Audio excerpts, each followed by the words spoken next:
Alô você, bota a mão na cabeça que vai começar a última edição do nosso podcast Dois Dedos de Prosa, especial de Outubro Rosa. E você já sabe, o Dois Dedos de Prosa é o espaço onde histórias inspiradoras e vozes potentes se encontram com ouvidos atentos e mentalidades dispostas a serem transformadas. Neste mês de outubro, nós estamos alertando homens, mulheres, jovens, crianças, todos do ecossistema familiar para a necessidade da prevenção e do diagnóstico precoce do câncer de mama. O câncer de mama é a doença que mais mata as mulheres em nosso tempo. Mas, apesar de minoria, 2% dos homens também são afetados e acometidos pelo câncer de mama.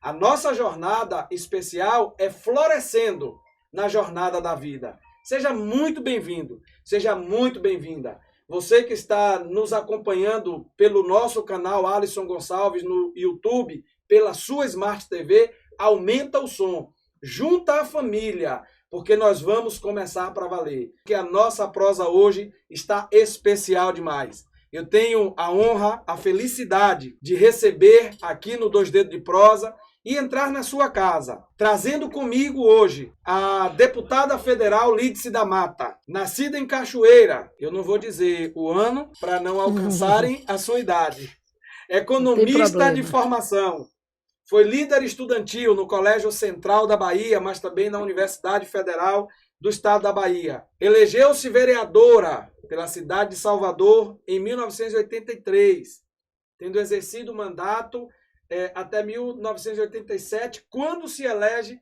deputada federal constituinte para representar a Bahia, integrando aquela que ficou conhecida como a bancada do batom na Câmara Federal em tempos tão difíceis, aos quais nós hoje ainda devemos, todos nós cidadãos e cidadãs, aqueles parlamentares que enfrentaram as lutas que hoje nos garantem os direitos que nós possuímos na nossa consagrada Constituição.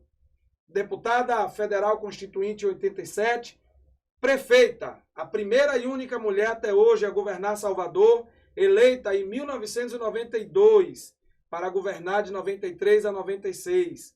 Deputada estadual eleita em 1998, exercendo o mandato de 99 a 2007. Em 2006, elegeu-se deputada federal. E eu estava nessa campanha em Ilhéus com Magno Lavini, quando chegamos para o PSB com uma turma extraordinária. E ali a minha primeira eleição, você teve 500 votos na cidade de Ilhéus, coordenados por Magno, por mim e por mais algum grupo de amigos, né, que votamos naquela eleição, fomos para o PSB, levados por Elísio Santana, que era candidato a estadual e nos apresentou a sua candidatura de deputada federal em 2006. Elegeu-se senadora em 2010, a primeira e única mulher a pisar os tapetes azuis do Senado, representando a Bahia na condição de senadora. E em 2019, depois de exercer 8 anos de mandato parlamentar no Senado, se reelege em 2018, se elege novamente deputada federal, exercendo o mandato de 19 a 22, quando em 22 se reelege e está agora em 2023 em mais um mandato, exercendo pela Bahia mais um mandato de deputada federal. A nossa convidada hoje do Dois Dedos de Prosa é a cachoeirana, radicada em Alagoinhas e na região inteira ali, de Catu para cima, e que passava férias em Piauí. Portanto, a mulher com a maior representatividade e maior representação também na política da Bahia. Lídice, seja muito bem-vinda. Eu quero começar dando um testemunho do meu orgulho, da minha felicidade, da minha satisfação de poder conviver contigo. Eu, ainda muito jovem, entrei no movimento estudantil pelas mãos da ex-diretora da escola estadual que eu estudava, e eu me lembro que eu ainda não tinha título de eleitor quando me aproximei do PSB, porque a mãe do meu maior amigo da vida inteira, que é Silvio, ela era funcionária, ainda hoje, funcionária da clínica renal do nosso amigo Renato Costa, em Ilhéus. E ela votava em Renato. E eu me aproximo do partido em 2002, naquela eleição em que Garotinho foi candidato a presidente da República. E nunca mais me afastei. 4 anos depois, voltei contigo e aqui estamos até hoje. E era num tempo em que a gente recebia os jornais do partido e eu via grandes figuras que hoje eu posso chamar de amigos, como Clóvis, Antônio Clóvis, lá em Amargosa, nosso Carluxo em Lauro de Freitas, hoje né? Fazendo 70 anos. Olha aí, que alegria. Vou mandar uma mensagem para ele assim que sair daqui. E eram pessoas que nós só víamos pelos jornais, ou quando víamos aos congressos do partido. E Poder, de 2012, quando nós efetivamente nos aproximamos em 2011, depois daquela eleição em 2010, onde a senhora se elege senadora e nós participamos ativamente. Em 2011 nos aproximamos, através de meio quilo, uma aproximação com o Rodrigo que me levou para perto e para poder conviver contigo. Eu fui ser secretário em Taparica em 2013, depois de nós termos feito juntos uma campanha eleitoral que tirou o partido de 12 para 28 prefeitos em toda a Bahia. Depois pude ser seu assessor no Senado Federal e você sempre muito generosa com aqueles que estão perto de ti. Eu digo para as pessoas que estão perto de mim e com as quais eu convivo que me orgulha muito você ter passado por todos esses lugares, ter esse currículo e não versar sobre a sua conduta, sobre a sua caminhada política, nenhum só indício de desvio ético e moral. Você não enriqueceu na política, ao contrário, para estar perto de você, de Leonel e de tantos outros companheiros, a primeira prerrogativa é a honestidade. E é um tempo que a gente precisa enaltecer isso, porque nós temos vivido dias muito difíceis. Muito obrigado pela convivência, muito obrigado pelos ensinamentos, muito obrigado por essa troca, não é, tão saudável que ajuda no nosso crescimento, não apenas como profissional, mas como indivíduos. E muito obrigado por parar um pouco do seu tempo, vindo de um dia tão cheio, para ainda vir aqui falar com as pessoas que estão nos acompanhando, encerrando a temporada especial, não é, do Outubro Rosa no nosso podcast Dois Dedos de Prosa. Boa noite. Eu aqui agradeço a você, Alisson, da gente poder estar aqui nesse momento, falando para todo o seu público, conversando, os Dois Dedos de Prosa, conversando sobre a nossa vida, que é a política no estado da Bahia, no Brasil, né? E eu vejo com alegria que você se dedica também a isso, à comunicação, além de suas tarefas profissionais na Secretaria de Desenvolvimento Econômico do Estado. Né? Você sempre foi uma pessoa militante, sempre se dedica a alguma coisa além do trabalho, e aqui está você estreando, né, como um comunicador que usa o seu tempo para debater coisas e para informar a respeito de situações que são informações benéficas para o público. Eu estava aqui lembrando, enquanto a senhora falava, que a senhora teve um papel central na minha vida. E eu vou te dizer por quê. Já toma até um susto. Não se assuste não, que é coisa boa. As pessoas que acompanham a gente no Instagram, as pessoas que acompanham as nossas palestras, o nosso curso online, já ouviram dizer que eu fui de cobrador de ônibus à autoridade de Estado. E as oportunidades que eu tive para exercer função de gestão, elas me foram oferecidas por ti. Eu me lembro que quando o Rodrigo Ita saiu da Defesa Civil, a senhora queria me propor para a Defesa Civil, mas responsável que nós conversamos e apoiamos o companheiro Paulo Luiz, que era um técnico que já vinha na Defesa há algum tempo. Quando o nosso partido vai para a Secretaria de Ciência e Tecnologia, a senhora me indicou, Vivaldo me convidou para ir com ele, e eu tive o seu aceite. Quando Vivaldo sai e Rodrigo assume, a senhora me convidou junto com o Rodrigo para ser o chefe de gabinete dele. E ali tinha um problema, e eu digo isso com muita tranquilidade, porque eu fui trabalhar muito cedo. Com 13 anos de idade eu já estudava e trabalhava. A senhora esteve comigo lá no Lava Jato, onde eu trabalhava, as pessoas lá votaram com a senhora, né, nessas 2 últimas eleições. E eu não tinha o ensino superior completo. E era uma prerrogativa. não é? Ter o ensino superior completo para ocupar cargos de gestão do governo. E eu me lembro que ali eu me recolhi, eu fui para o seu mandato de deputada federal, ficamos juntos 2 anos, viajamos à Bahia e eu fui estudar. E já com mais de 33 anos de idade, eu terminei a faculdade, que vinha se arrastando por um tempo. Fiz 2 pós-graduações. Estou agora aguardando o resultado de um mestrado, mas já fazendo outro mestrado. Então, eu posso ir para 2 mestrados ao mesmo tempo. E fui estudar inglês, porque tinha que ter qualificação.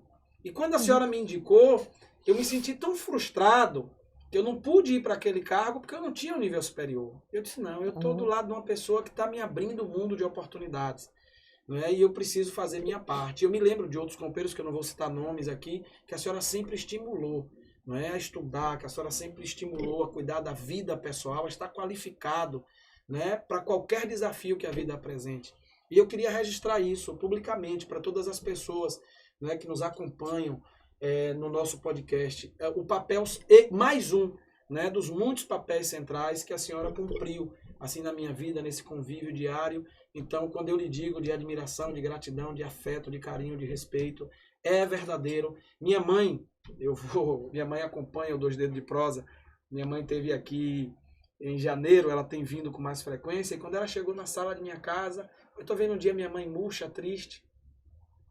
E quando eu cheguei de noite, eu disse, o que foi, minha mãe? Ela disse, rapaz, tem retrato de todo mundo aqui. Nós fizemos um retrato em Cachoeira, lembra? Foi. Numa casinha assim bonita, uma coisa bem rústica, né?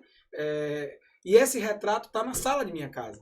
Está lá na minha estante. Aí quando minha mãe chegou, ela disse, rapaz, tem retrato de todo mundo aqui, até da sua chefe, mas não tem um retrato meu. Tá vendo aí? Aí eu disse, minha mãe, eu vou corrigir uma coisa sem mexer com outra. Aí eu vou colocar o seu retrato e já providenciei já no dia seguinte para colocar o retrato lá. Coloca um maior do que o meu, claro. Mas, senadora, me permita chamar assim, eu vou chamar, na verdade, deputada, para não confundir a nossa audiência. Eu gosto de lhe chamar senadora pelo cargo que exerceu, não é pela liturgia. A senhora é a mulher, eu me arrisco a dizer, baiana, de maior expressão política. Porque a senhora ocupou cargos em que a senhora foi a pioneira. Lamentavelmente, antes da senhora e depois da senhora, nenhuma mulher ocupou esses cargos. Salvador tem meio milênio aproximadamente de existência, né? E só foi governada por mulher uma vez. E foi a senhora a primeira mulher a governar Salvador. No Senado Federal só tivemos a senhora como senadora. E por ser essa mulher de maior longevidade na política baiana, e eu falo em matéria de desbravar e ocupar postos desde muito jovem, quais foram os momentos, desde o movimento estudantil? Eu sei que a sua trajetória, a sua história é grande, intensa e profunda, mas desde o movimento estudantil até hoje, né, quais foram assim, os momentos mais marcantes dessa sua trajetória vitoriosa? Quando a senhora bota a cabeça assim no travesseiro, quando viaja, que se lembra, meu Deus, aquele foi o momento assim, ou esses foram os momentos mais marcantes? Olha, Alisson, é realmente difícil dizer o que mais me marcou, né? Porque eu tive, como você destacou, eu tenho uma trajetória de luta e de participação política já longa, não é? Não sou mais uma jovem, mas é claro que há 2 momentos dentre todos esses, que todos foram muito importantes e são muito importantes para mim. Há 2 momentos mais especiais, né? Que eu diria que foi, primeiro, a minha eleição para deputada federal, ainda jovem, aos 30 anos de idade, para constituinte, que agora fazemos 35 anos de comemoração, né? Aos 31 anos de idade, eu me elegi constituinte, e também a Prefeitura de Salvador, né? Não tiro disso a minha eleição para o Senado, que é realmente que foi um momento de grande alegria. Eu nunca pensei, na verdade, em conquistar posições tão destacadas. Ser prefeita de Salvador, ser senadora pela primeira vez ser prefeita de Salvador, ser pela primeira vez uma mulher a ocupar a cadeira do Senado Federal em nome da Bahia, porque deputada, na verdade, outras mulheres baianas já tinham disputado, eu já era vereadora de Salvador, embora também naquele momento tenha sido uma bancada destacada, porque nunca houve duas deputadas, nunca tinha havido até então duas deputadas federais pela Bahia, e fomos eu e Abigail Feitosa. Então, para mim, é razão de grande alegria, de grande agradecimento. Eu sou muito grata a Deus e ao povo da Bahia, que me permitiu toda essa caminhada. É uma extraordinária generosidade do povo ter me assegurado esse papel, né, na vida política do nosso Estado. E eu busco fazer da melhor forma, com o máximo da minha dedicação de vida, né, e busco também representar de uma maneira que quero cada vez mais ampla as mulheres baianas, né? As mulheres que são invisibilizadas, as mulheres trabalhadoras do comércio, da construção civil, da limpeza urbana, das fábricas, né, do campo, né, as mulheres que são também profissionais liberais, todas elas, mesmo com origens diferenciadas, seja na periferia, ou seja nas áreas mais elitizadas, elas vivem situações próximas. Elas vivem discriminação na sua vida de mulher, elas passam por momentos de dificuldades quando se colocam numa posição profissional, muitas vezes são discriminadas, e a violência doméstica continua sendo um tema, depois de tantos e tantos anos, ainda um tema muito frequente na vida das mulheres. É claro que quando eu digo todas elas, tenham consciência de que, estatisticamente, as mais atingidas são as mulheres da periferia. No nosso caso da Bahia, as mulheres negras, jovens negras, que têm menos oportunidade de trabalho, de acesso à educação, de acesso à saúde e, portanto, vivem numa situação de fragilidade social maior. Mas todas as mulheres do nosso estado, elas vivem em algum momento das suas vidas situações de vulnerabilidade e que é preciso reconhecer. Nós temos 51% da população, né, feminina, de mulheres nesse país. Agora, pouco mais, 52. 52, né, números atualizados. Nós estamos vendo aí mais uma medida que foi votada para as próximas eleições, né, do ano que vem, por exemplo, em que mexe-se na quantidade de candidatos conforme o número de vagas e de cadeiras. Já tem a lei que não é de cotas, um percentual de 30% de mulher que precisa ter presença nas chapas, fundo eleitoral de mulher, né? Mas talvez, minha opinião, e eu queria que a senhora falasse o que a senhora pensa a respeito, talvez lá na ponta falte de fato mais oportunidades para as mulheres, condições para as mulheres exercerem o seu papel militante, porque é muito difícil. As mulheres lideram as suas famílias, né? Ainda aquelas que têm companheiros e companheiras, né? Lideram suas casas, cuidam de filhos, para ainda fazer militância e disputar espaços eletivos onde elas possam ter voz para lutar. E nós recebemos aqui, a semana passada, a secretária de Políticas para as Mulheres, Elisângela. Nós falávamos dessa dificuldade, recebemos aqui a deputada Soane na semana retrasada, e falamos também da atuação dela na presidência da Comissão do Direito das Mulheres na Assembleia, e dessa dificuldade, né, que se enfrenta em todos os níveis. né, do machismo, do preconceito, dos espaços em que não se aceita a liderança feminina, ou fingem-se que se aceita, faz um discurso e a prática é outra, né, e de mulheres que são agredidas, e não só do ponto de vista físico, que é o ápice dessa agressão, a agressão e a violência psicológica, afetiva, emocional,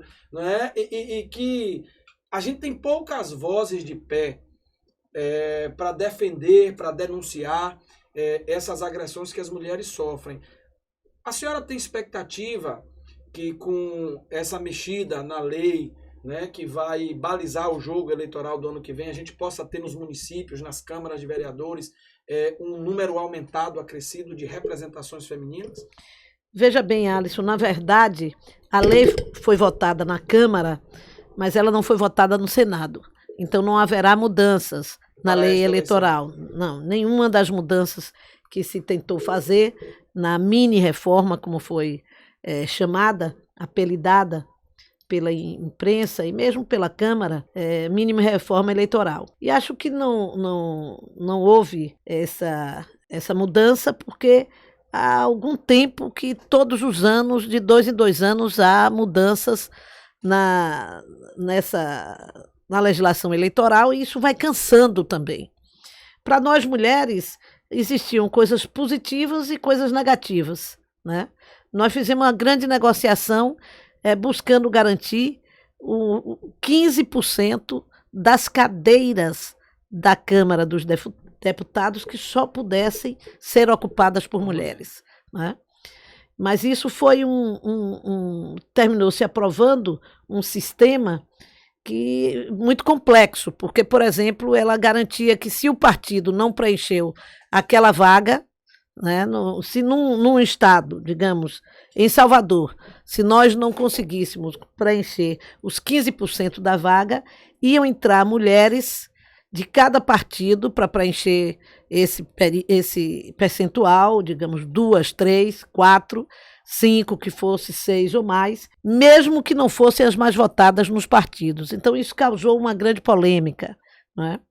E houve mudanças também em outras regras que atingiam os homens, a eleição como um todo. Terminou chegando ao Senado, e o Senado não levou adiante a votação, porque o Senado já está trabalhando numa espécie de código eleitoral brasileiro, tentando estabilizar mais as regras das eleições. E nós precisávamos que fosse uma votação rápida no Senado, e para que pudesse ser sancionada até o dia 6 de outubro, porque a lei exige um ano antes. E veja, aí entra um pouco da disputa da Câmara com o Senado, essa coisa toda, porque o Senado diz: a Câmara teve tempo de debater e está nos dando uma legislação que impacta a eleição brasileira, e com um tempo muito pequeno para um debate aprofundado, né? Então, eu diria que ambos têm razão. Então, de qualquer maneira, não houve mudanças. Essas mudanças, quem sabe, poderão ser adotadas no próximo, ou dentro do Código Eleitoral, ou na próxima lei, que certamente haverá para a próxima eleição. Eu acho difícil. Infelizmente. Será que o Senado e a Câmara vão votar alguma coisa para testar a eleição deles própria? Mas eu acho que sim. Essa eleição era uma eleição difícil de acontecer esse teste, porque tem muitas mudanças já. Sim. Você já está vivendo sobre, digamos assim, sobre o resultado do que foram as mudanças da última mudança eleitoral. Muita confusão, do último ajuste, né? Por quê? No último ajuste, nós acabamos com a coligação. Isso. Proporcional, que isso tem grande impacto no processo eleitoral. Autorizou-se as federações. Então, de lá para cá, alguns partidos deixaram de existir. Sim. Você viu que a União Brasil é um resultado de uma fusão entre o PL e o Democrata. Então, já tira 2 partidos e transforma em um.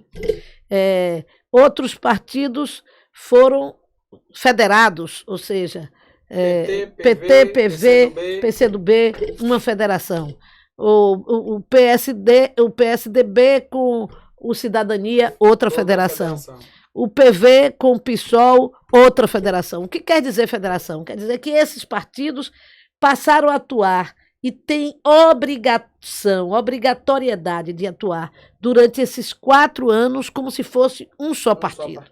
Então, isso, de qualquer forma, diminui, né, o número de partidos, digamos assim, na disputa eleitoral. Por exemplo, o número de candidatos que os partidos, que a federação tem que apresentar, é igual a que um partido só apresente. Né?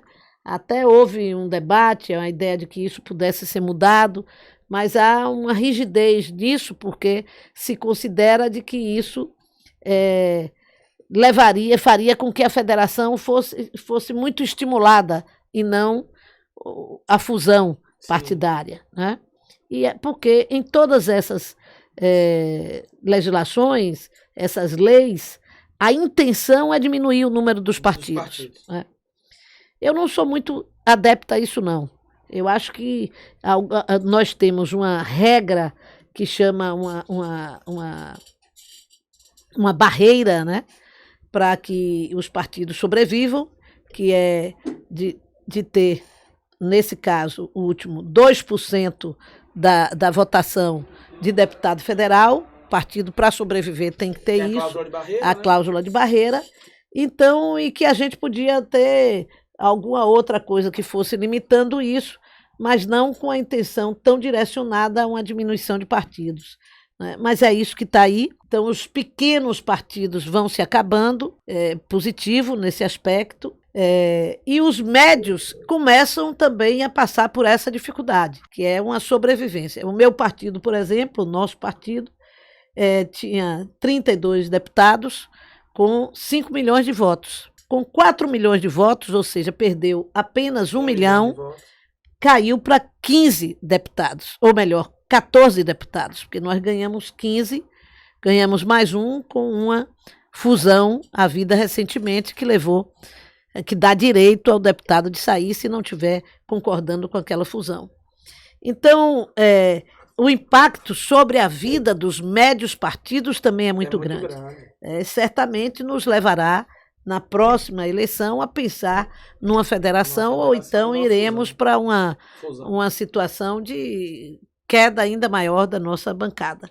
E os partidos sobrevivem da existência da bancada federal, sem nenhum menosprezo por outros, mas é o que define o tempo de rádio, de televisão, de fundo eleitoral.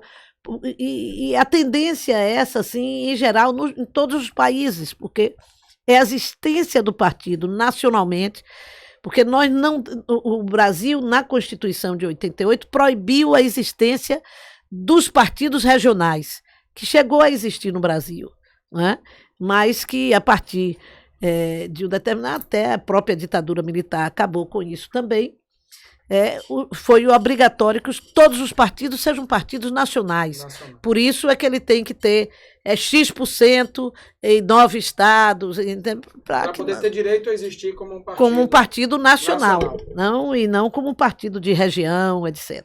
A senhora fala da Constituição. Sim. Né, que inclusive define essas regras. A partir dela é que as leis elas são propostas, né, se são constitucionais ou não, se dialogam com as cláusulas pétreas da Constituição, né, e com o normativo, né, que está posto. A Constituição é maior do ponto de vista da cidadania do que qualquer outra regra, do que qualquer outra prática. A senhora foi constituinte, eleita aos 31 anos, como colocou aqui, em 1987. Eu tinha 3 anos de idade.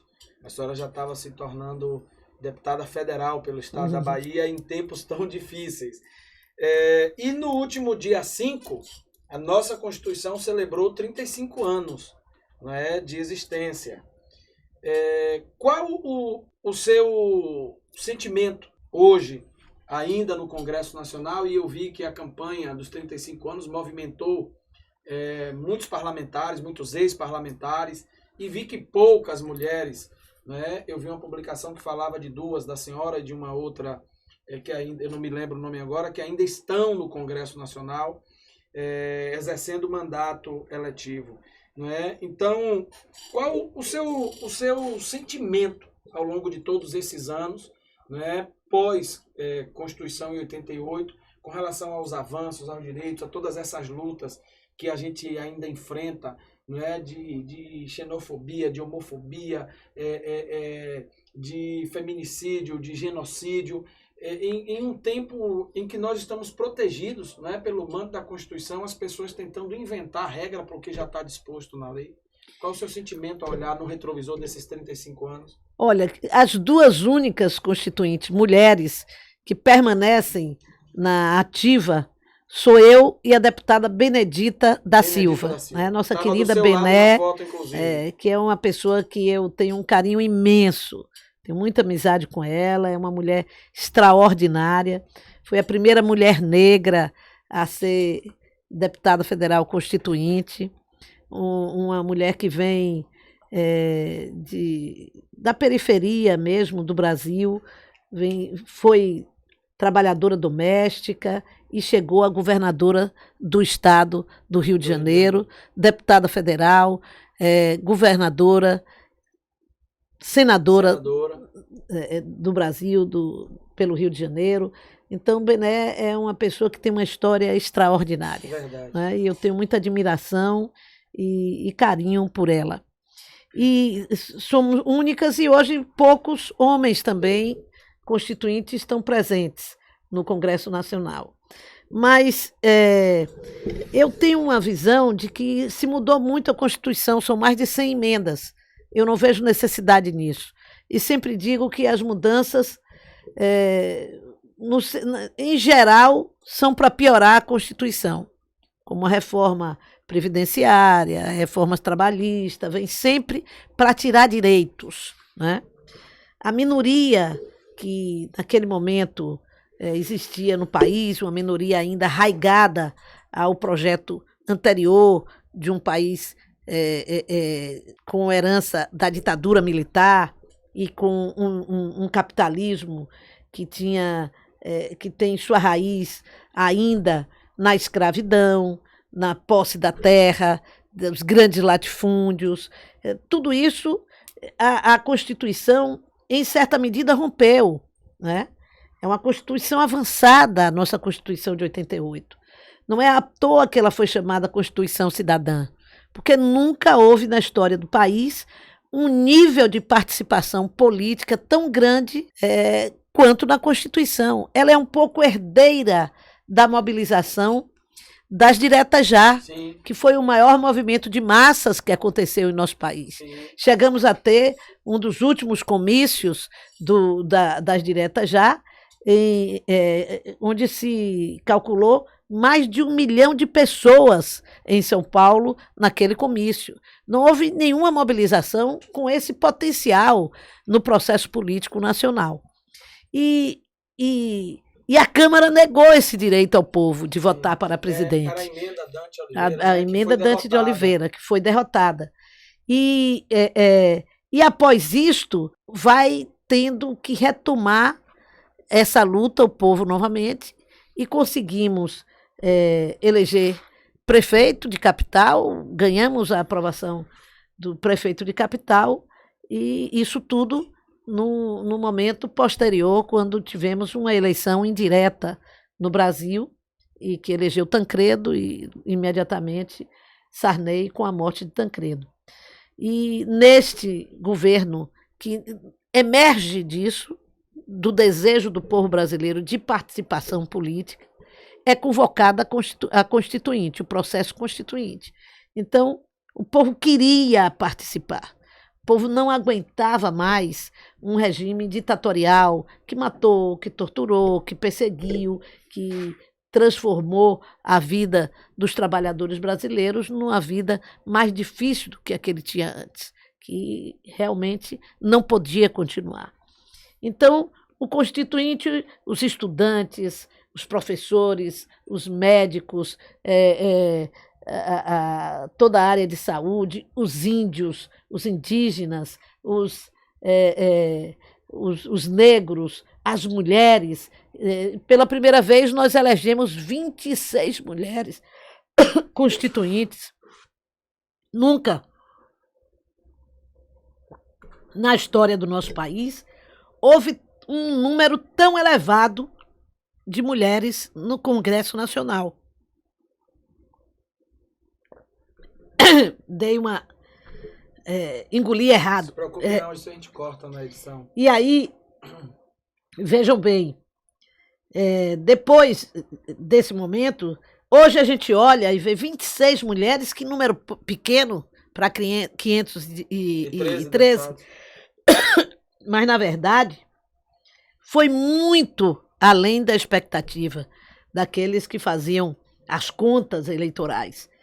E ela teve, as mulheres, essas 26 mulheres, onde eu me incluo, nós tivemos um imenso sucesso na nossa batalha constituinte. Nós levamos uma carta para entregar aos constituintes com as nossas reivindicações e tivemos atendimento de mais de 80% daquelas propostas que levamos. Então, isso foi um desempenho muito bom. Hoje nós temos 91 mulheres.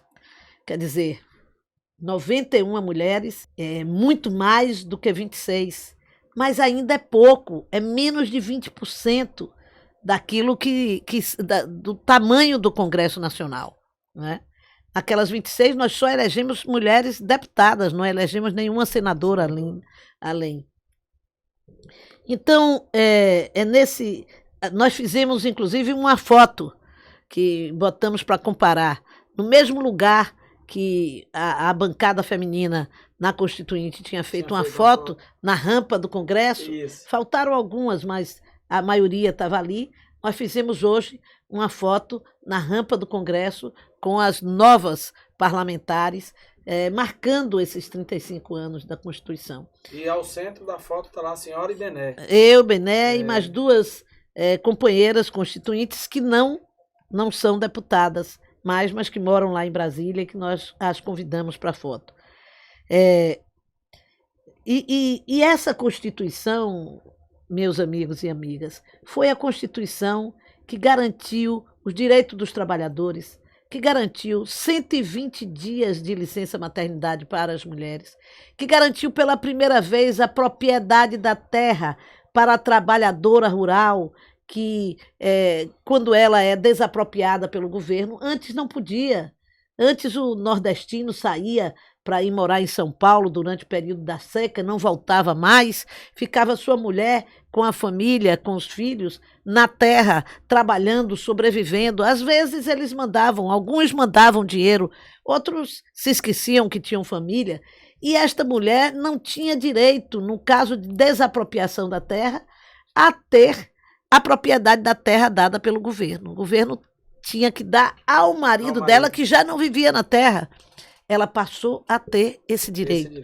E esse direito, com o passar do tempo, foi se estendendo, foi se consolidando. Minha Casa Minha Vida, por exemplo, que é um programa governamental de grande aceitação em nosso país, do primeiro governo, ou do segundo governo do presidente Lula para cá, e lá a mulher tem direito à propriedade da terra, porque a propriedade da casa, melhor dizendo, porque vai crescendo esse nosso nível de conquistas, né? Direitos trabalhistas, muitas das nossas lutas, salário igual para função igual desempenhada por homens e mulheres. Pela primeira vez na nossa Constituição foi dito que é crime inafiançável o racismo no Brasil.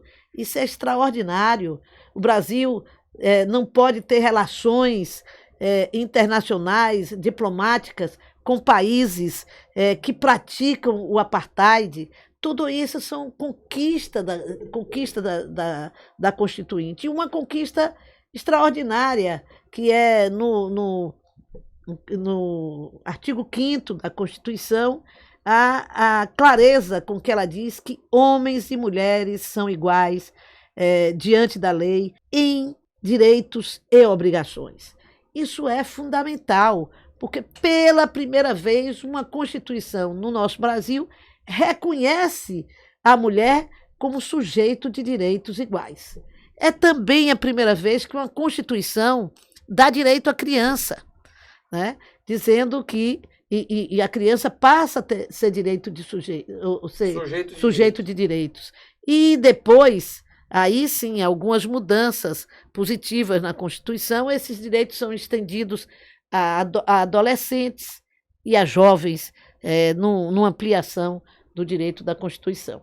Ora, por tudo isso, eu não creio que essa Constituição deva sofrer muitas mudanças. Eu acho que essa Constituição é para ser defendida a ferro e a fogo.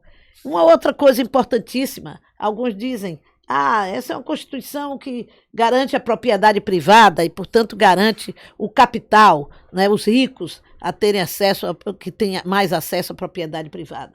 Mas ela garante, ao mesmo tempo, a função social da terra, que é pela primeira vez também se garante isso numa Constituição. Então, você veja bem que há pesos e contrapesos nessa Constituição, que a coloca como uma Constituição avançada e, ao mesmo tempo, equilibrada, que busca... Atual, né? E As atual. que se fazem de acordo... nós somos o país que mais emenda que é um absurdo. em Constituição, que é um absurdo. São aqueles que foram derrotados e que voltam e com força vão impondo querem mudar a regra outras regras. No momento em que tem mais força, porque é isso, a democracia é a alternância do poder. Ora um entra, o outro sai, para alguém entrar, alguém precisa sair. E aí quando esses grupos se reorganizam e voltam, eles querem mexer na regra do jogo para se perpetuarem no poder. E isso é anti-republicano, né? Sim. Inclusive... são golpes disfarçados ou usando os Por isso é que existem as cláusulas pétreas. Estas não podem ser mudadas. Eu acho até que são poucas que deveriam ter mais restrições na mudança. Na verdade, para mudar a Constituição, nós temos que ter 2/3 da Câmara dos Deputados. Então, é um quórum alto para que aconteçam essas mudanças, embora a gente saiba que no jogo de poder, muitas vezes, estando no governo, é mais fácil alcançar 2/3. A senhora vem de 87, né, no mandato até 91. Em 90 tem a candidatura das Três Marias, que encantou a Bahia, Lídice, Salete e Bete.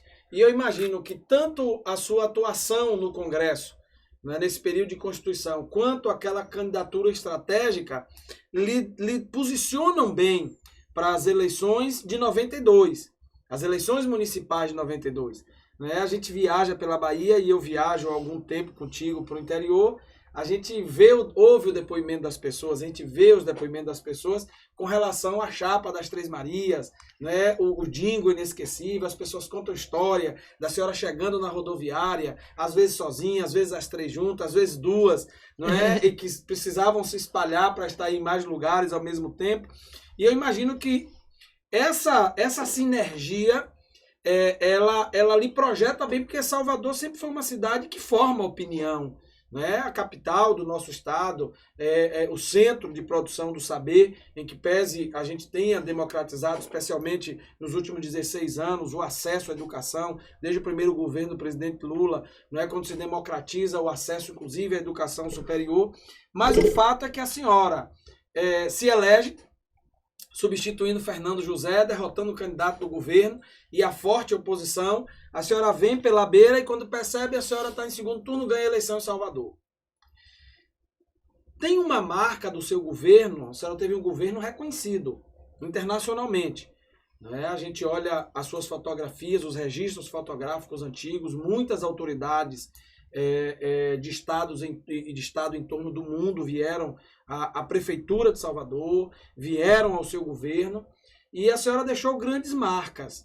A senhora foi a prefeita da ligação da LIP, né? A senhora foi Iguatemi Paralela. A senhora foi a prefeita que cuidou, sobretudo, da região de subúrbio, daquela região de Alagados. Né? A senhora foi a prefeita que estava próximo em momentos de muitas chuvas. Salvador sofre muito no período de chuvas, até pela sua condição e do seu relevo. Mas a senhora foi a prefeita do Salvador Cidade Mãe. Né? E eu me lembro de alguns episódios de frentistas de posto de gasolina, mas de enfermeiros, né, terem lhe abordado em ocasiões que nós estávamos juntos, que são frutos, né, do programa Salvador Cidade Mãe. E isso marcou a vida da cidade. Não é? Neste período de 4 anos, relata pra gente o que marcou sua vida como prefeita da cidade de Salvador, vida de Cachoeira, porque assim a gente fala das marcas que a senhora pode deixar na vida das pessoas, né? Mas também tem marcas que a senhora carrega assim para a vida inteira, nesse desafio de ser filha, de ser irmã, a irmã que está ali próxima de Nancy, de Yara, não de Ari da Mata, tinha Lelo, que já não está mais entre nós, a mãe de Bruno, a avó, e a senhora continua tendo que dar conta de todas essas tarefas pessoais, né, e cuidando da vida da população baiana. Então, na Prefeitura de Salvador, eu imagino que também houveram marcas que ficaram assim, ficarão para sempre no seu coração. Sem dúvida, essas marcas a gente carrega, né, que são construídas coletivamente. Né? Primeiro, as marcas de ter tido uma equipe unida, lutadora, capaz de realizar, e nós realizamos coisas muito importantes para a cidade de Salvador. Além das marcas físicas, né, como o Canal do Paraguari, que foi uma obra iniciada no governo de Fernando José, mas apenas realizada 25% dela, nós terminamos, e isso impactou a vida do povo em Piripiri, que a todas as chuvas vivia com enchentes, com perdas de seu patrimônio, de invasão de lama na casa, e nós tivemos a oportunidade de fazer aquele canal, a macrodrenagem completa daquele canal do Paraguari, que é um rio, né? E reconstruir as casas que estavam destruídas durante aquele período para realizar as obras. E eu tenho a satisfação de ter sempre que vou àquele local, ter o carinho do povo do Paraguari. Recentemente, o governo do governador Rui Costa fez a outra etapa do Canal do Paraguari, nos deixando com mais, digamos assim, com a capacidade maior até de melhorar a vida daquelas pessoas. Eu pude acompanhar isso. Depois eu vivi um tempo em que ainda não tinham tantas contenções de encostas feitas, mas também fiz muitas contenções de encostas. E nessas áreas da contenção de encostas, sei que fiz obra que salvaram vidas das pessoas. Vivi, no entanto, com as chuvas, desastres naturais de encostas que caíram, e tivemos muita gente desabrigada. E eu construí 950 casas em Salvador.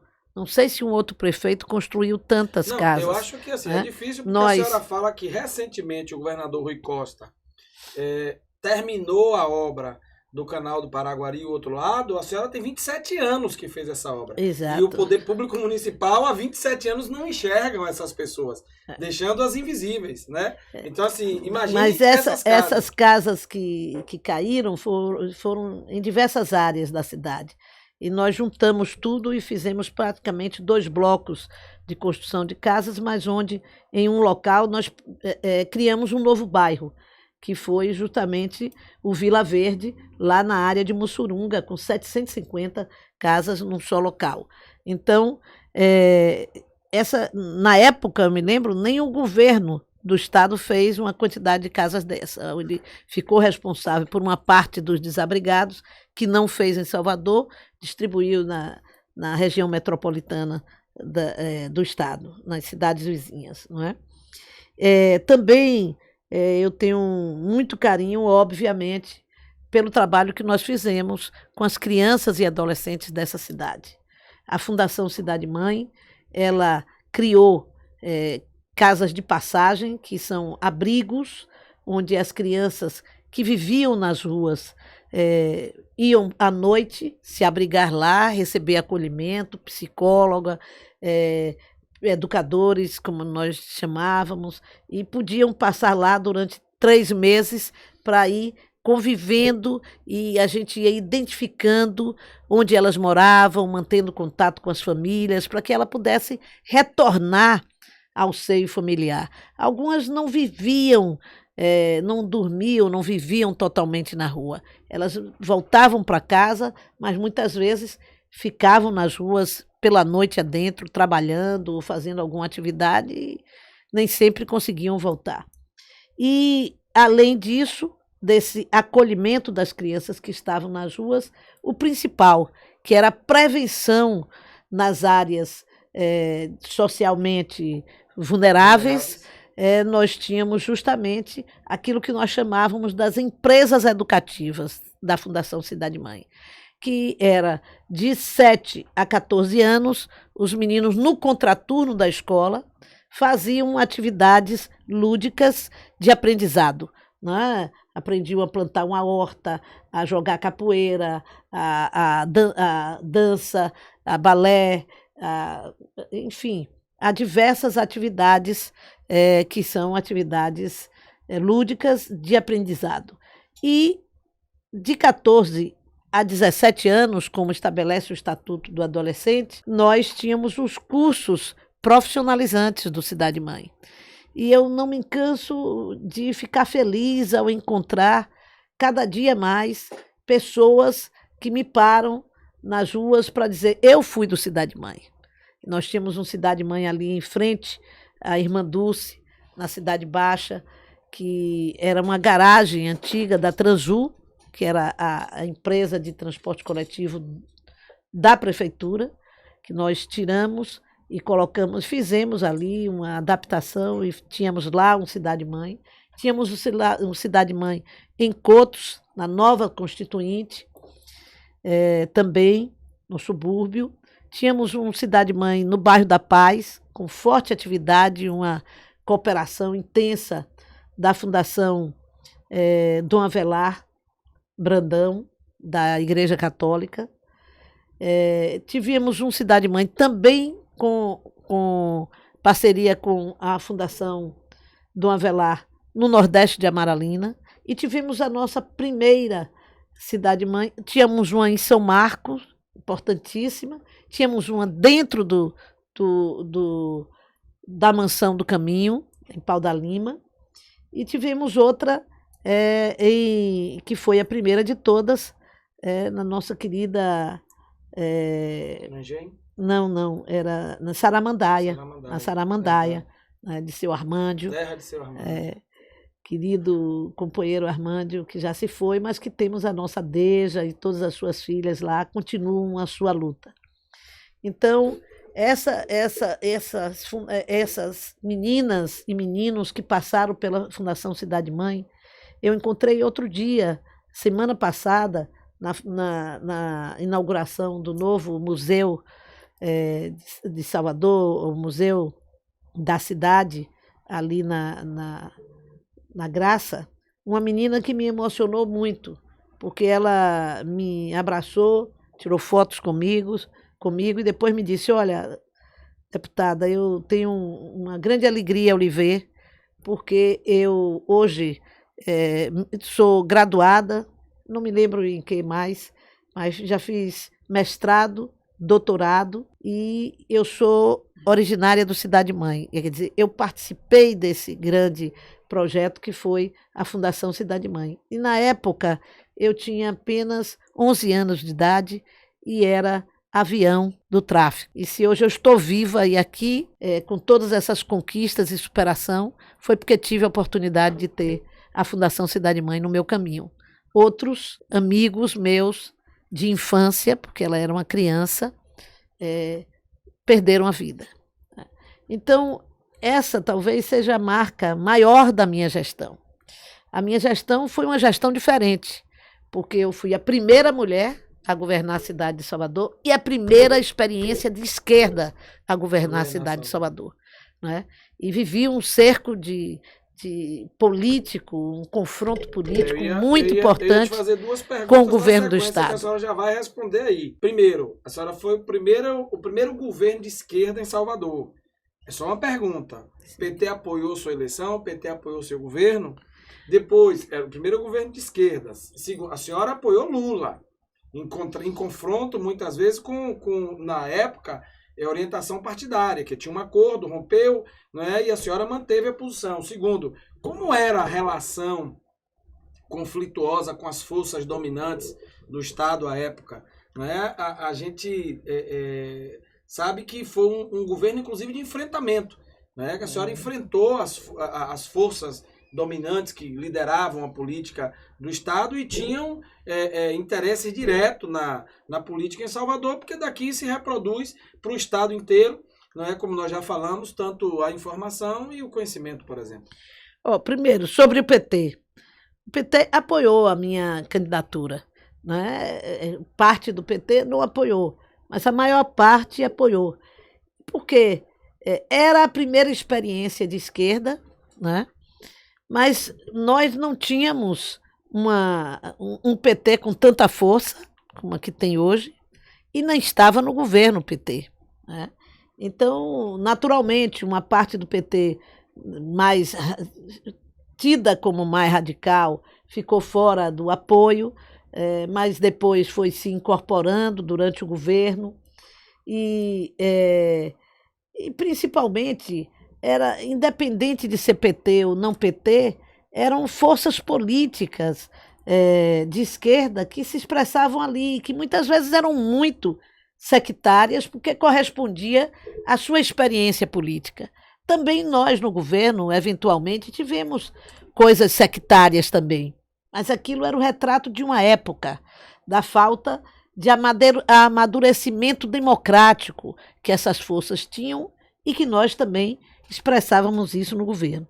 Quanto ao governo do Estado, todos conhecem, a Bahia toda sabe que foi um processo de confronto. O governo do Estado, o governador tinha a tradição de colocar todos sob o seu domínio. E ele, naquela época, a oposição elegeu, sei lá, 10, 15 prefeitos no estado inteiro. E ele foi massacrando um a um, cooptando, chantageando, porque essa é a expressão, né?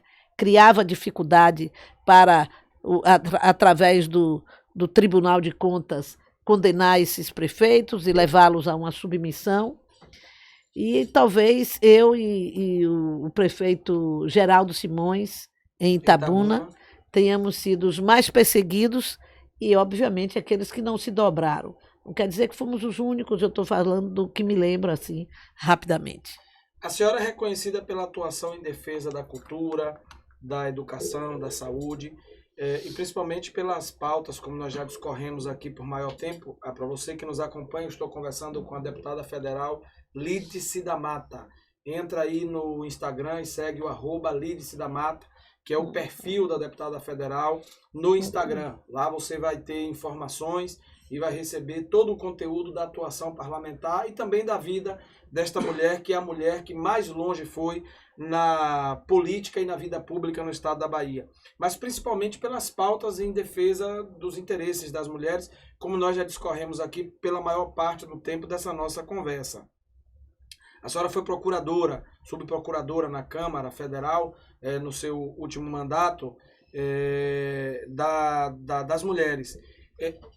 A Bahia vive um momento em que lidera o ranking, lamentavelmente, de violência contra as mulheres. E aí já para situar para a nossa pauta do Outubro Rosa, que nós já estamos encaminhando para o encerramento do nosso bate-papo. Nós sabemos que esse problema da violência, do feminicídio, ele tem a sua maior origem em casa, a violência doméstica. E nós tratamos essa pauta aqui, esse ponto de pauta, com a secretária Elisângela e também com a deputada Soane. Na sua opinião, deputada, a senhora que tem uma experiência vasta no legislativo, mas que também já foi do executivo, né? O que a sociedade como um todo, não os homens e mulheres que exercem cargos públicos, seja no judiciário, no legislativo, no executivo, e a sociedade como um todo, igrejas, organizações sociais, devem fazer para que esses índices diminuam em todo o país? Primeiro, nós precisamos vencer a miséria.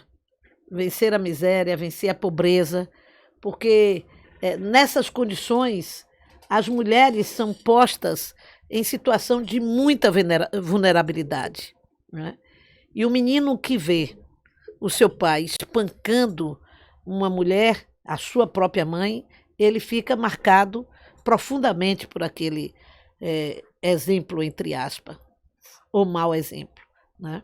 Além disto, nós mulheres precisamos também perceber que nós precisamos criar homens diferentes, homens e meninas diferentes, né? Parar de ensinar que os meninos não precisam lavar os pratos, arrumar a mesa ou arrumar a casa, porque isso só as meninas podem fazer. Isso é um absurdo, é uma tradição que nós vamos passando e que vão dando ao menino rico, pobre, médio, a ideia de que eles são superiores às mulheres, né? Eles são superiores às suas irmãs porque elas fazem os trabalhos braçais que eles não estão obrigados a fazer. E vamos criando, mais recentemente, meninos irresponsáveis, que não precisam se responsabilizar, com cuidado com a criança. A menina nasce e começa a crescer brincando de boneca.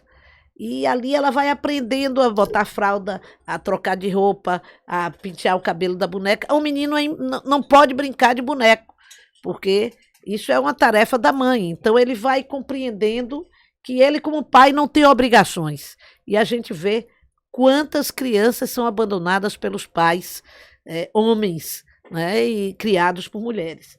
Hoje, 48% das mulheres da população nossa são chefes de família. 48% das mulheres brasileiras são chefes de família. Ou seja, elas mantêm economicamente as suas famílias. Ou porque são solteiras e sustentam a família de pai e mãe, ou porque foram abandonadas pelo marido, ou porque sequer marido tiveram e são mães sozinhas.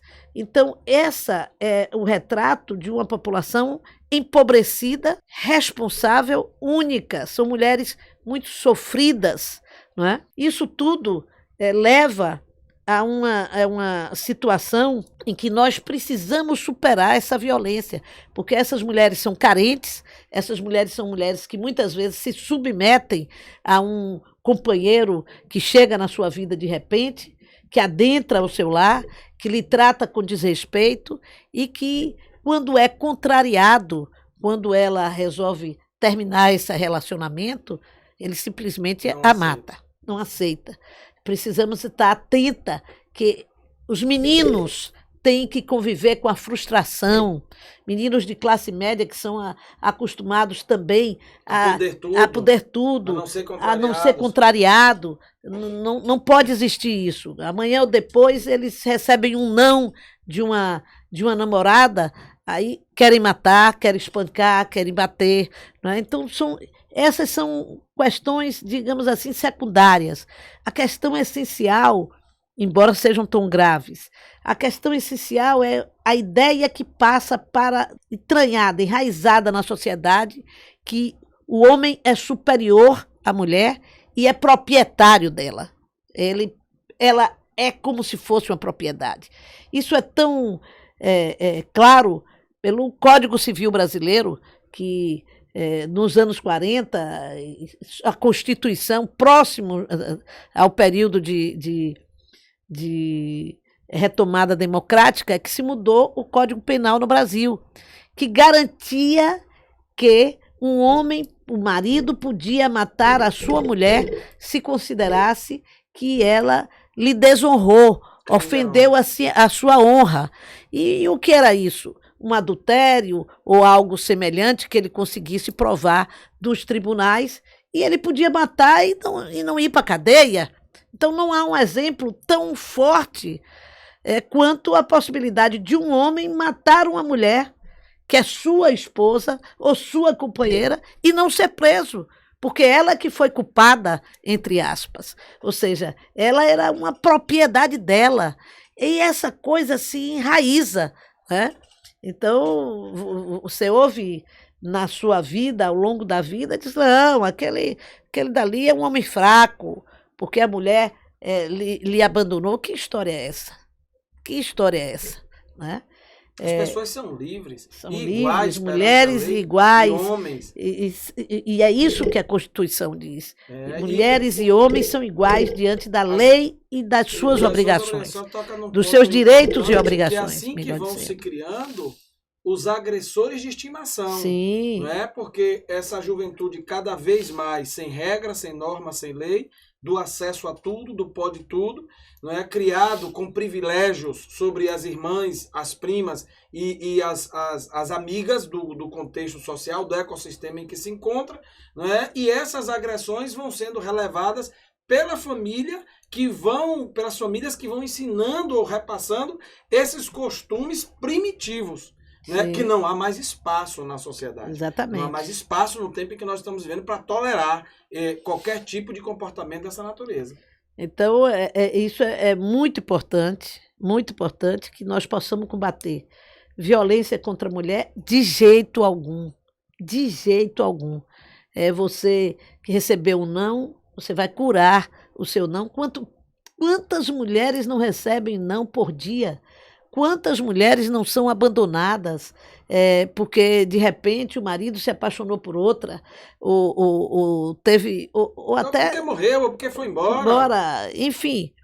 Mas, e não batem em ninguém, não agridem ninguém, não é? Então, essa é uma questão básica que a nossa sociedade precisa enfrentar. Homens e mulheres são iguais em seus direitos e deveres. Portanto, não podemos conciliar com isso. Estamos no Outubro Rosa, para trazer leveza. Você falou sobre isso. Estamos no Outubro Rosa, o nosso podcast Dois Dedos de Prosa.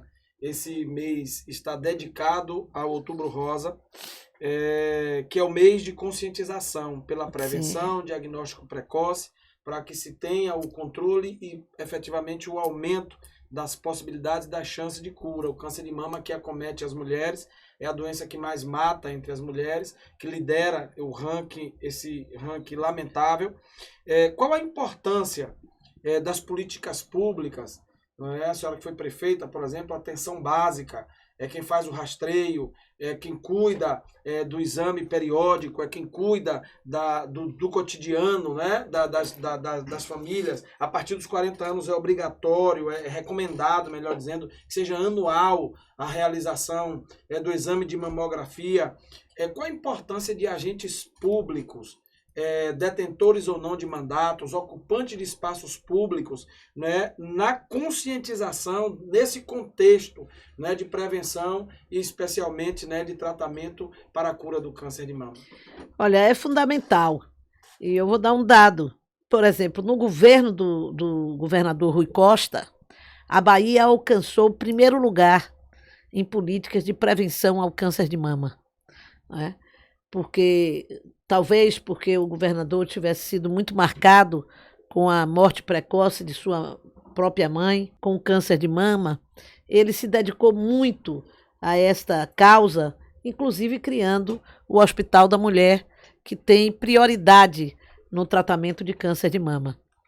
É preciso existir mais hospitais da mulher, para que nós possamos dar mais atenção a esta questão. E cuidar da saúde da mulher como um todo. Né? Tem um câncer de mama, mas tem diversos outros cânceres que acometem a mulher no dia a dia. O câncer de mama pode ser prevenido de que maneira? Com o diagnóstico cedo. Não é uma prevenção, mas é um diagnóstico que cedo ele transforma este câncer, esta doença, numa doença curável. Sim. Então é muito importante. A prevenção são os exames periódicos. Os exames periódicos, consulta médica, o próprio toque, a própria investigação que cada mulher deve fazer do seu corpo, da sua mama, mas é principalmente necessário que você vá ao médico, que ele possa fazer, ou a médica, que ela possa fazer esse exame anualmente, para que você possa desenvolver a sua vida feliz, no contato com sua família e possa ter uma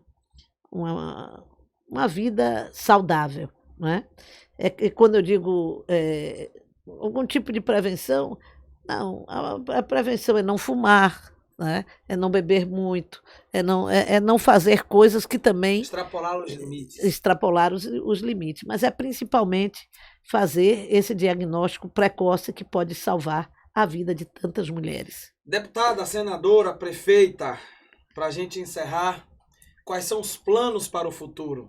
Ano que vem, a essa altura, nós já saberemos quem são os prefeitos eleitos nos municípios onde não se tem segundo turno e quem são os candidatos que estarão disputando o segundo turno. Né? É muito difícil. A senhora é deputada votada na Bahia inteira, né? A senhora tem um mapa eleitoral muito extenso, diversos municípios do extremo sul ao norte da Bahia. A senhora tem uma força muito grande, um capital muito grande na cidade de Salvador. Né? Então, para o futuro, a médio e longo prazo, quais são os planos, quais são os objetivos? Não dá para quem tem 2 dígitos de pesquisa negar a vontade de parte da parcela da população, mas claro que a senhora vai conversar e vai definir quais sejam os planos a serem executados. Com muita responsabilidade, a senhora preside partido, né? Então tem também outras cidades que dependem da sua atuação, das decisões do conjunto de pessoas que estão envolvidas, da estratégia de governo, mas os planos de Lídice da Mata e Souza, né, para o futuro. Olha, Alisson, o futuro a Deus pertence, essa é uma questão essencial, porém, a gente pode dar uma ajuda nele, né? Fazendo com que a gente se aproxime das metas, dos planos que cada um tem para si. Na verdade, eu tenho recebido notícias de que eu tenho um nome bem recebido na cidade do Salvador como candidata a prefeita. E isso depende, no entanto, de partidos que possam me apoiar, isso depende do governo. Por quê? Porque eu estou num campo que é um campo que apoia o governador. E nós precisamos ter uma estratégia única. Se vamos concorrer com uma só candidatura, se vamos ter diversas candidaturas para viabilizar um projeto de construção de um segundo turno. Então, tudo isso ainda está em debate, mas eu asseguro que daqui para o mês de novembro nós vamos estar com a decisão sobre isso. É claro que qualquer um deseja governar a sua cidade. E eu considero a minha cidade a cidade do Salvador, embora tenha relação com diversas outras cidades muito carinhosas. Eu nasci em Cachoeira, eu morei em Alagoinhas, em Ipiaú, meus avós moravam em Catu, que é uma cidade muito pergante. Título de cidadã, porque a gente vai estendendo a família na política, né, e vai se relacionando com cidades, com prefeitos, com lideranças, vai recebendo o carinho do povo daquela cidade, então você termina de diversas cidades. Mas foi na cidade de Salvador que eu me fiz política, que eu me fiz cidadã, digamos assim, representante do povo, e eu tenho por essa cidade um amor profundo, né? E por isso mesmo eu tenho que pensar nela sempre de maneira coletiva. O desejo só de voltar a governá-la não pode me levar a tomar essa decisão. Eu preciso, além do desejo, perceber das outras condições para viabilizar esse projeto. Deputada, sua mensagem final de chamamento, de acolhimento para todas as mulheres. Aqui, viu, nós temos, só para a senhora ter ideia, nós temos 70% da nossa audiência no Instagram, @alisongonçalves.ba, do nosso TikTok e do nosso canal no YouTube, do 2 Dedos de Prosa. 70% dessa audiência é feminina. Nós temos um público feminino que nos acompanha assiduamente de maneira majoritária. Então eu queria que a senhora deixasse a sua mensagem final, né, para essas mulheres que nos acompanham, para homens, mulheres, jovens, crianças, para a população baiana, brasileira, para as pessoas que do outro lado do mundo nos acompanham. Temos amigos em Portugal, na África, na Espanha, na Alemanha, que acompanham a gente assiduamente. Eu queria que a senhora deixasse a sua mensagem, né, o seu chamamento a esses homens e mulheres de bem, de boa fé. Olha, eu quero primeiro mandar um grande abraço para todas essas mulheres que lhe acompanham aqui. Certamente você fala de coisas que interessam as mulheres. Isso significa que as mulheres buscam se informar cada vez mais e se formar no processo. há uma crescente participação das mulheres no mercado de trabalho, e essa coisa da mulher ter acesso à economia, ao bom salário, ela é fundamental para fazer com que a mulher possa participar da política. Você falou há pouco sobre isso aqui. Como é que nós podemos vencer isso? Botando a mulher na participação da economia, porque mulher sem salário, mulher sem espaço para crescer profissionalmente, ela não acumula recurso suficiente para participar de uma eleição, né? Que não se vence a eleição só com o trabalho. É preciso que você tenha condições financeiras de fazer o seu nome chegar a todos, as pessoas lhe conhecerem. Precisa disso, precisa de recursos para isso, né? E dizer a todas essas mulheres que lute, que não esmoreça, que assuma a sua condição de ser protagonista, de ser atriz principal da sua própria vida. E isto não é fácil, mas todas vocês aprendem a fazer isso desde adolescente, criança e adolescente. Portanto, foque no seu desejo na vida e vamos juntas construir esse Brasil do futuro que só pode vencer a fome, só pode vencer a miséria se incluir as mulheres, porque nós somos a maior parte dessa população e que precisamos, portanto, fazer uma vida melhor para nós e para o futuro do Brasil. Deputada, eu quero lhe agradecer enormemente pela sua disposição de vir aqui, de conversar conosco, de dar 2 dedos de prosa, trazendo histórias tão potentes, tão extraordinárias e inspiradoras, né? Como uma jovem menina sai de Cachoeira, ganha o mundo e passa a ser o maior expoente da política no seu estado. Isso é uma mensagem de empoderamento, de transformação de mentalidade, de inconformismo com a sua condição extraordinária que a senhora apresenta, né? Tendo, como já disse aqui, a vida de mãe, a vida de avó, a vida de irmã, uma vida própria do ponto de vista pessoal, mas, sobretudo, uma vida pública dedicada ao servir. O meu desejo é que Deus continue te abençoando, te protegendo, te dando saúde, vigor e disposição, com muita sabedoria, para continuar lutando em defesa de todos esses que ainda são invisíveis aos olhos de uma sociedade preconceituosa, machista, xenófoba e exclusivista. Precisamos acabar com os diversos apartheids que nós ainda vivemos e enfrentamos nesse bom combate diário. A você que esteve conosco durante todo esse mês, nós encerramos aqui a nossa jornada especial, a nossa temporada especial do 2 Dedos de Prosa do Outubro Rosa. Essa temporada nós chamamos de Florescendo na Jornada da Vida. E eu espero ter contribuído ao trazer aqui a doutora Elisiane Gadelha, a nossa médica mastologista que abriu esta temporada. Ao trazer aqui a queridíssima Carla Vise, que esteve conosco compartilhando a sua própria história de vida, de superação e como venceu o câncer de mama. Agradecendo a deputada Soane Galvão, presidente da Comissão do Direito das Mulheres na Comissão da Assembleia Legislativa. E a secretária de Estado, Elisângela Araújo. E hoje trouxemos aqui a deputada federal Lídice da Mata, com este currículo dedicado à defesa dos interesses das mulheres. Espero, humildemente, ter contribuído para este debate.